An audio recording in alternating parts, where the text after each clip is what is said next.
Grant Dawson redeemed himself. He did a really good job taking out a guy like Jared Gordon and doing it in round 3 via submission. That's incredibly impressive. Grant Dawson, Jared Gordon. I wasn't so sure that he would be able to win a Grant Dawson type of victory. I thought it would have to be maybe Jared Gordon type of loss where it comes via strikes, even though I didn't think Grant Dawson had it in him to knock Jared Gordon out. So it was good, an interesting fight for me, especially round 3. I thought coming into this, I expect Gordon to be down 2 rounds, but round 3 is going to be interesting. And I don't think Grant Dawson can put him away. And it all comes down to round 3. And I was only half right. Grant Dawson did win those 2 rounds. And then when it came down to round 3, Grant Dawson excelled.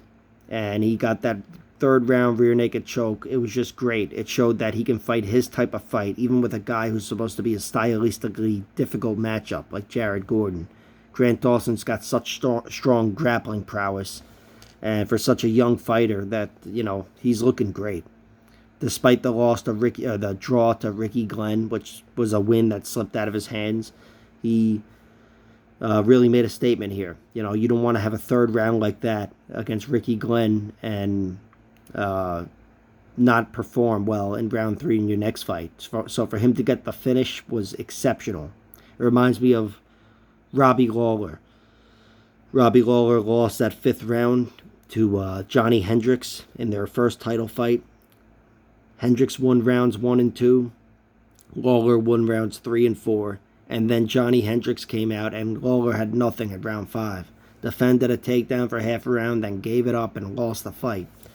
And then Robbie Lawler bounced back, hit 2 big wins over Matt Brown and Jake Ellenberger, I think.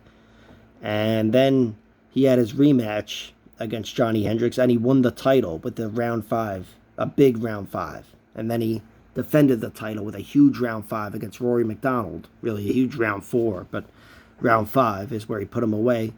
And then he defended his title again against Carlos Condit with another excellent effort in round 5.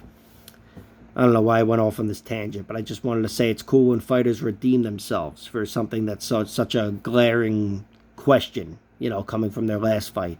So, cool redemption from Grant Dawson. Jared Gordon, he still performed well. He was just outclassed here. And it was good to see his chin hold up to some extent. But, it was a rough loss for him. It showed he's a level or so below Grant Dawson. And Grant Dawson, he's undefeated in the UFC still. And I don't know where he goes from here, but he's only going upward.